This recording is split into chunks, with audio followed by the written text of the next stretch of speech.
Okay friends, today we'll be solving a few questions which I gave you yesterday as assignment in the lecture, and a few more problems which were sent to me through WhatsApp. Let's solve them one by one. The first question which I gave you was something like that. I hope it is visible to you. Yes, it is. It was something like this: 2, 3 and 4 microfarad capacitors, and there was one line joining over here and the other joining over here, and you were to find out the effective capacitance between P and Q. Keep it in mind that these three are in parallel. Let's see how they are in parallel. It's interesting that what I can say, this is, let's say, plate A and B of the first capacitor, C and D of the second capacitor, E and F of the third capacitor. Now what I can do, let's draw three capacitors and see where point P is connected. Point P is connected to the plate A. Let's say this is plate A, so it is connected to plate A. P is also connected to D side, D plate, and E plate, which are of two different capacitors. D plate of the second capacitor. So let's say this is the D plate. I connect it to this, and this is also connected. To E plate of the third capacitor. Let's say this is E plate. I connect it to this. Now think from the other point. That's the point Q. Q is connected to the F side of this third capacitor. That is, this is F side of the third capacitor, and Q is connected to this. And then Q is further connected to B and C. This is B, this is C, and to both of them Q is connected. So basically AB, that is 2 microfarad, CD, that is 3 microfarad, and EF, that is 4 microfarad, they all are in parallel. This was just another way of showing them that they were in parallel. And parallel, the effective capacitance is simply the algebraic sum of all these. So 2 plus 3 plus 4, the final answer, C effective, is equal to 9 microfarads. Next time you won't have to do this much thing. You'll simply know that they are in parallel. Keep it in mind. The second question was a bit different, and second question and third question are actually the same or similar, you may say. They belong to a category that is what we call as a Wheatstone bridge. We'll be using this during the course of physics quite often. It's a very, very important kind of a bridge, and many instruments are based on it, and a thorough understanding of this is very, very important. Let's see what Wheatstone bridge looks like. Something like this. 4 capacitors or 4 resistors connected, or any other 4 components connected like this. This is what we call as a Wheatstone bridge. Normally, these capacitance or components, and it may be resistance as well, when they are termed as P, Q, R, and S. And whenever you see this formation, it should strike to your mind that this is a Wheatstone bridge, and let's say this point is point A and this point is point B. Then first thing you will have to see if P over Q, that is the ratio P over Q, is it equal to R over S? If they are equal, we say that the Wheatstone bridge is balanced. If Wheatstone bridge is balanced, then the potential of point A and potential of point B would be identical. It will be same. And if there are 2 points which are at the same potential, there will be no charge flowing across them. So you can simply ignore this central capacitance.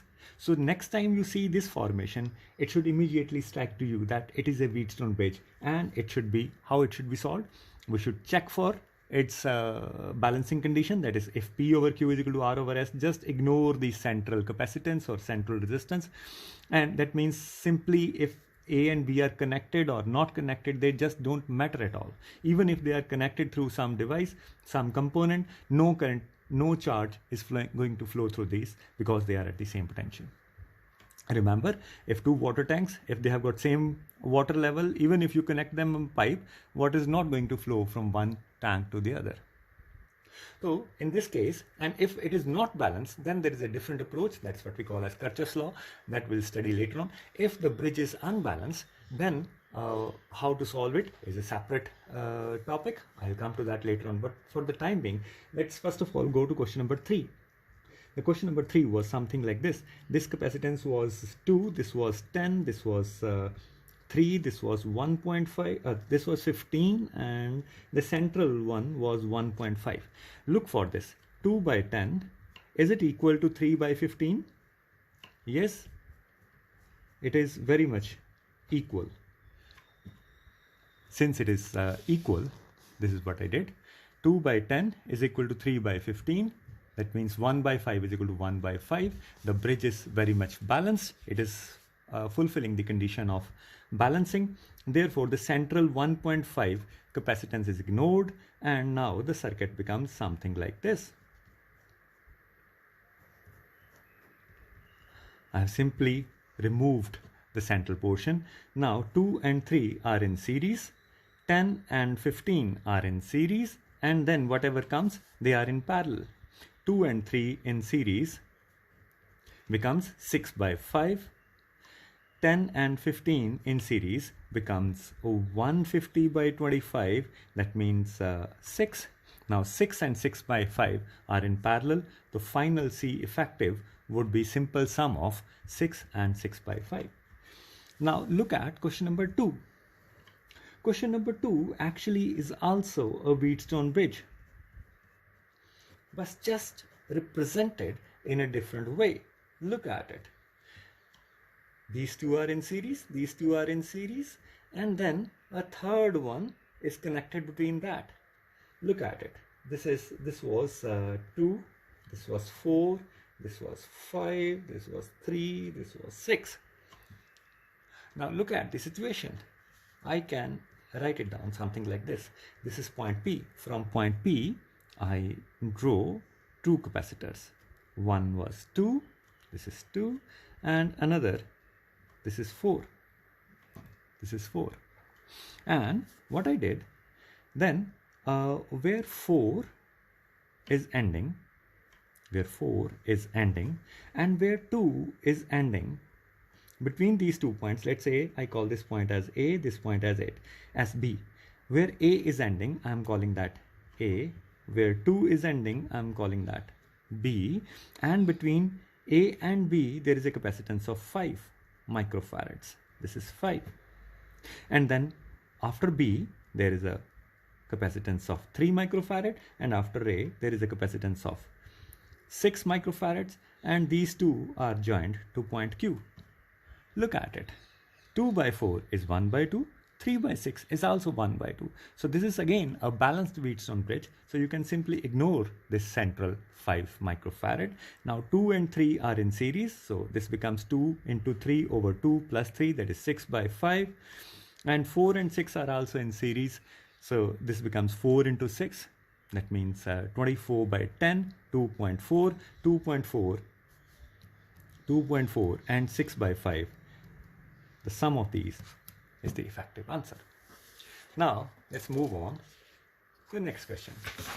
Although this was not a part of the assignment, but can you do this? Can you do this? Let's say I've got, it's not visible. Let me do it like that. Okay. I've got a triangle like that, and there is another one in between that. This is say point P, and they are joined to point Q. And let's say this is 2, 4, 3 and 6, and this is 5. Can you solve this? I hope you can. Just flip over this. This is another way of representing Wheatstone bridge, and it's a balanced Wheatstone bridge. Just flip over this P side to other, and what you will get is something like this. It would be again a Wheatstone bridge. Somewhere over here, here, here and here. What do we have got? You should develop a habit of breaking it up. Start from point P. You have got a capacitance of there is no capacitance like this. This is not there. Point P is connected to 2 and 4, and where 2 and 4 ends, there is a 5 microfarad capacitor, and where 2 and 4 are ending. From 2 there is a 3. From 2 it follows a capacitance of 3 microfarad, and this end follows a capacitance of 6 microfarad. So you can see 2 by 4, 3 by 6. Again, it's a balanced Wheatstone bridge. You can ignore the central one, and this forms 2 and 3 are in series, 4 and 6 are in series, and result are in parallel. This is how to solve this question. Then let's move on to one more question. This was the question number 4 or 5, I don't remember. There were 4 capacitors joined like this. 4 capacitors joined like this, and somewhere over here this point P, a Q and P, and the capacitances were 2, 3, 4 and 5 microfarads. How to solve this?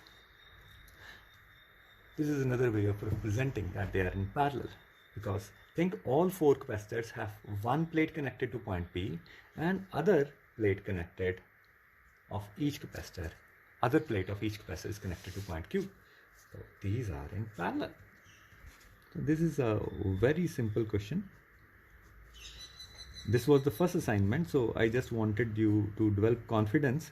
So that's why I had put very simple questions in these assignments. So there was 2, 3, 4 and 5. Need not to tell you the answer. 2 plus 3 plus 4 plus 5 is the effective capacitance. Let's move on now to the next question. And the next question I'll do like this. There is, first I do the last question. I think that was question number 6. There is one dielectric filled in the upper portion of the capacitor and another dielectric filled in the lower portion of the capacitor. When a question like this comes, you should think of it as if 2 capacitors are joined in parallel, because whatever charge flows, it may flow through the upper portion or flow through the lower portion, and this means that there are 2 capacitors which are joined in parallel. So you simply have to find out the capacitance of each one of them. If if the total area of plate is A, so area of the upper plate is A by 2, the lower plate is A by 2. The distance remains same for both of them, for upper and the lower. So D and D. So the capacitance dielectric constant K1 is over there and K2 is in the lower one. So this means that the capacitance of the upper capacitor is K1 epsilon naught A by 2 by D, and capacitance of the lower one is K2 epsilon naught A by 2 by D. So now you simply add them up. Since they are in parallel, the C effective will turn out to be whatever is common I take out. Epsilon naught A by 2D is common, K1 plus K2, that is the final answer. Think of the other question. In this question, one side is filled with dielectric constant K and the other side is empty. That means you can consider the dielectric constant of this region to be 1. And this distance is D by 3 and this distance was 2D by 3. Now how to solve this? You can think of it, if charge comes from here, it will have to cross the first region first and then the second region. That means these two are in series. Now C1 and C2 are in series. The effective capacitance would be C1 C2 divided by C1 plus C2. So what you are to do, you are to simply find out the values of C1 and C2 and then just put into that relation. So what is C1? C1 will be epsilon naught A. Now the whole area is being used by each capacitor, this capacitor as well as the second capacitor. This means that area is A, but distance is, for the first one, it is D by 3 and there is no dielectric constant, that means K is 1. And C2 is epsilon naught A by 2D by 3, but there is a dielectric constant K.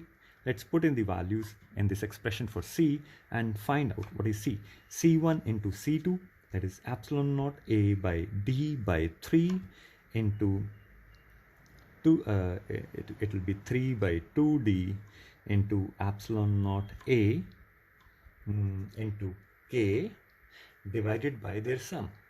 Epsilon naught A by 3, epsilon naught A by D is turning out to be common. I just write them outside. It is 1 plus K by 2. I hope it is clear. So whatever get cancelled out, 3 epsilon naught A and D, they get cancelled out. What do I get? 3 by 2 epsilon naught A K by D into 1 plus K by 2.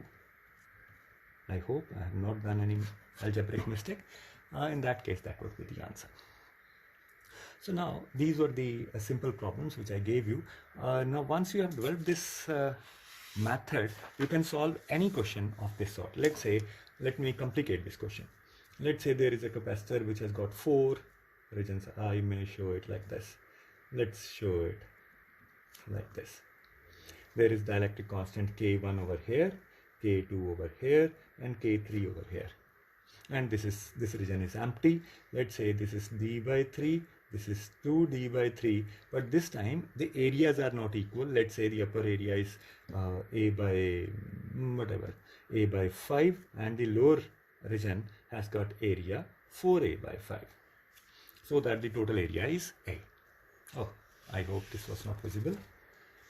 A capacitor, it has got 4 compartments.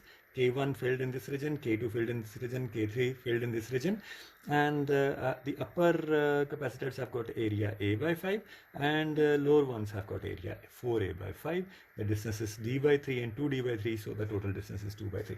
What you need to do, you can simply think of it as if there are 4 capacitors. The upper ones are in series, the lower ones are in series, and then their combination are in parallel.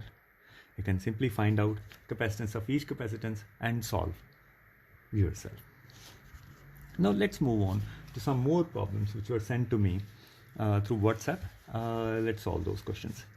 And there is a question. It says that there are these questions, by the way, are related to electric field and not of capacitance, but let's do them.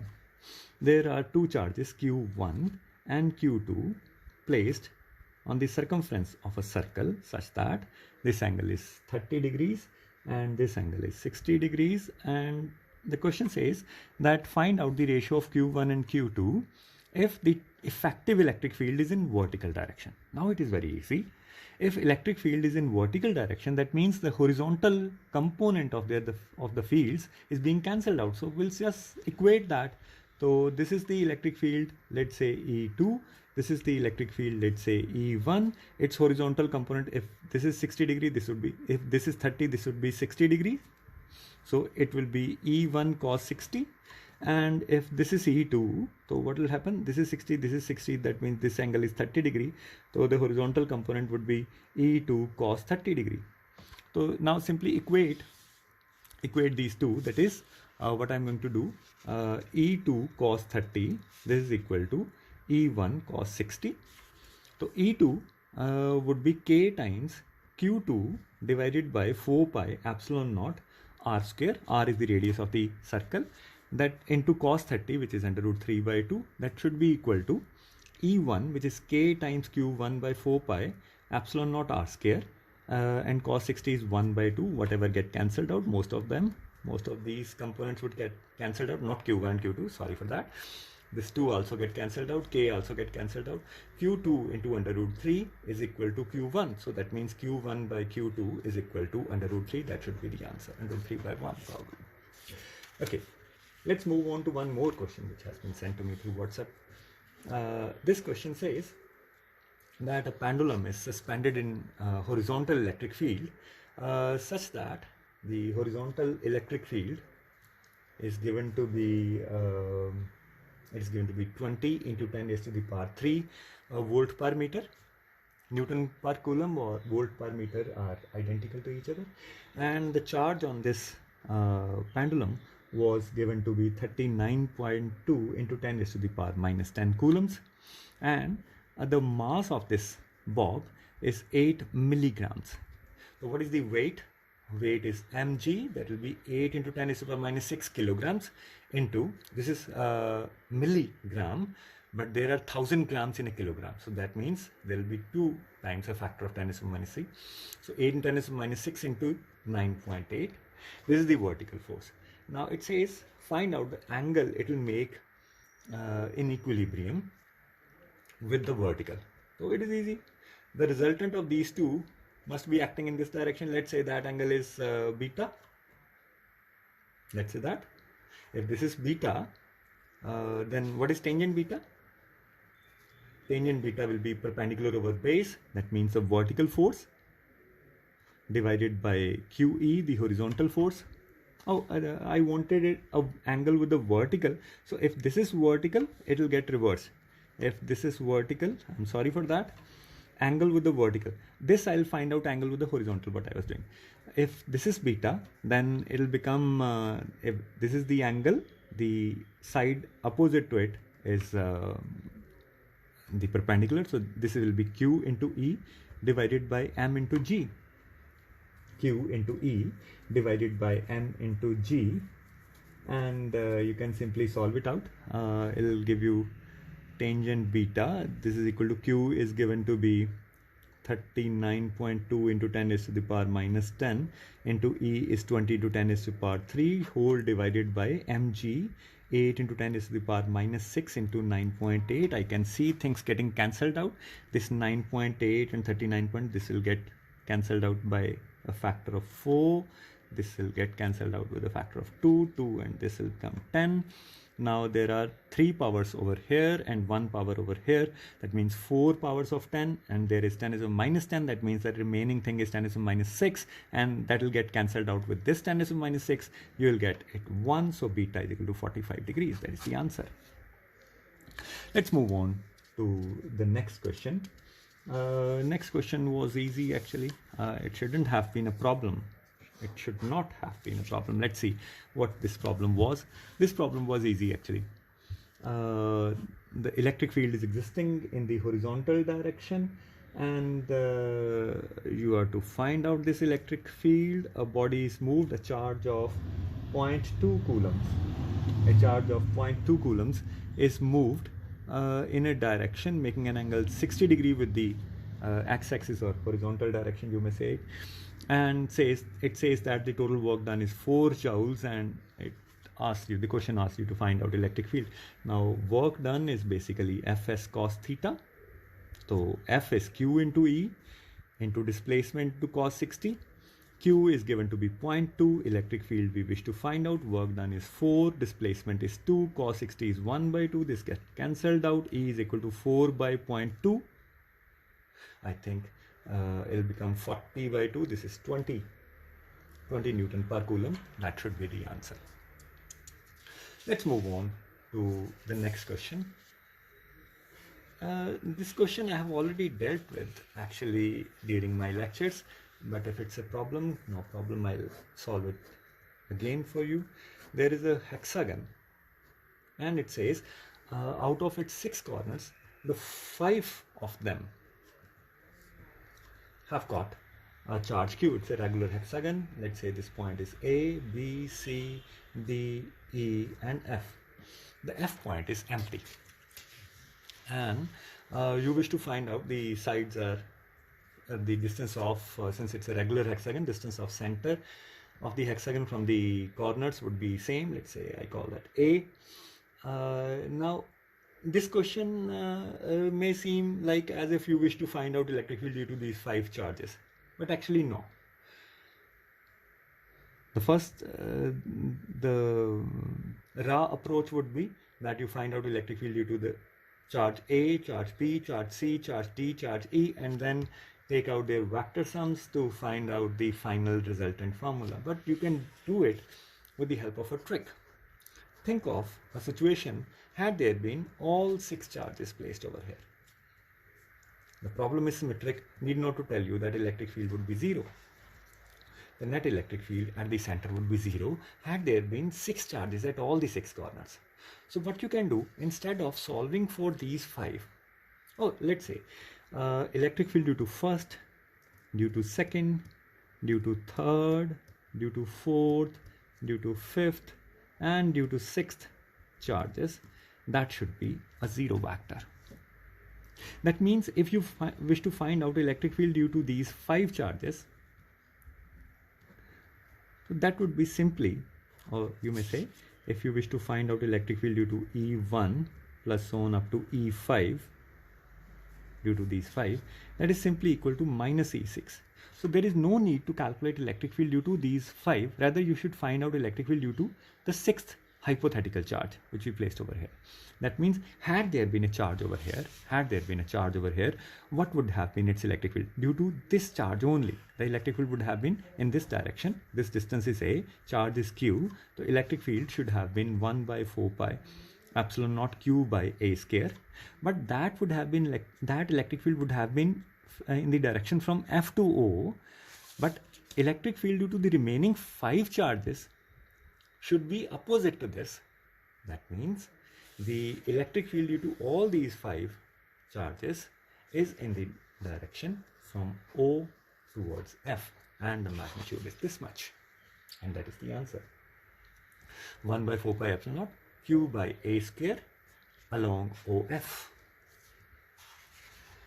Let's move on to one more question, one last question which I have been sent through WhatsApp. To me through WhatsApp. It says that there are 2 charges.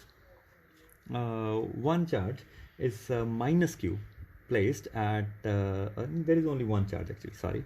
Minus 1 1 is the coordinate. This is minus 1 plus 1 coordinate of the charge minus Q placed over here. Again, I think it was not visible. Let me do it again. There is a charge minus Q placed at some point with coordinates minus 1 1. That means minus 1 1. This is, I'm assuming, x-axis, this is y-axis.